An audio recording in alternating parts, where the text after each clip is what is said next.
याच निमित्ताने धनंजय देशमुख यांचं एक विधान समोर येतंय। आम्हाला फक्त न्याय हवाय असं धनंजय देशमुख म्हणालेत। मुख्यमंत्र्यांनी लवकरात लवकर न्याय द्यावा। आरोपी कृष्णा आंधळे अद्यापही फरार आहे असं त्यांनी म्हटलेलं आहे। पोलीस आरोपीला नक्की शोध घेतील असंही देखील त्यांनी विश्वास व्यक्त केलाय। बीडमध्ये मोठ्या प्रमाणात गुन्हेगारी वाढलेली आहे असं देखील यावेळी बोलताना त्यांनी म्हटलेलं आहे।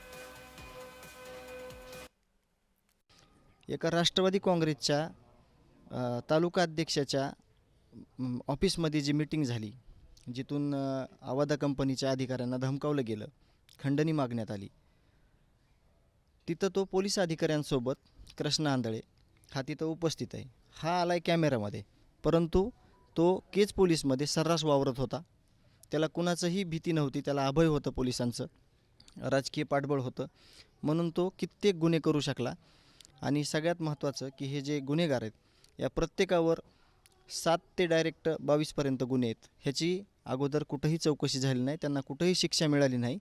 म्हणून जे काही प्रशासन आहे, जे काही पोलीस यंत्रणा आहे, यांनीच खरं तर ह्या प्रश्नाचं उत्तर दिलं पाहिजे की कृष्णा आंधळे कुठं आहे। हे गुन्हेगार किती प्रमाणात आहेत ह्याचे सगळे पेपर आहेत, परंतु ह्या लोकांना कोणी तयार केलं आहे?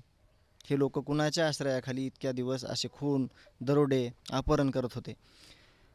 हे खरं तर अभ्यास करण्याचा गरज आहे। आणि तो केल्यानंतर तिथली जी बीडची जी भयानकता आहे या गुन्हेगारीची, आणि या अजून कित्येक अनेक असे गुन्हे आहेत तिथं किंवा अशा गोष्टी आहेत, त्या मी तुम्हाला आत्ता तरी तुम्हाला मी स्पष्ट करून देऊ शकत नाही, कारण मला न्याय पाहिजे। माझी जी दिशा आहे ती कुठं इकडे तिकडे गेली नाही पाहिजे। मी न्यायाच्या भूमिकेत असणार आहे आणि माझी कायमची ती भूमिका असणार आहे।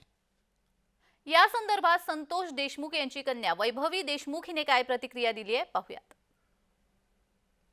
जोपर्यंत माझ्या वडिलांना न्याय भेटत नाहीये तोपर्यंत आमची मागणी तर न्यायाचीच आहे। आणि जे कोणी आरोपी असतील त्यांना कठोरात कठोर शिक्षा झाली पाहिजे। आज बारामतीमध्ये मोर्चा आहे, इथून मागचे मोर्चे झाले तसं या महाराष्ट्राने आम्हाला खूप साथ दिलेली आहे आणि इथून पुढे सुद्धा ते आम्हाला साथ देतील। प्रशासन तर त्यांच्या पद्धतीने काम करते, फक्त त्यांना आमची विनंती आहे की जो एक आरोपी फरार आहे त्यांना सुद्धा तुम्ही लवकरात लवकर प्रशासनाने ताब्यात घ्यावं, तरच हा न्यायाचा लढा आहे तो कुठेतरी पुढे जाईल आणि माझ्या वडिलांना न्याय मिळेल।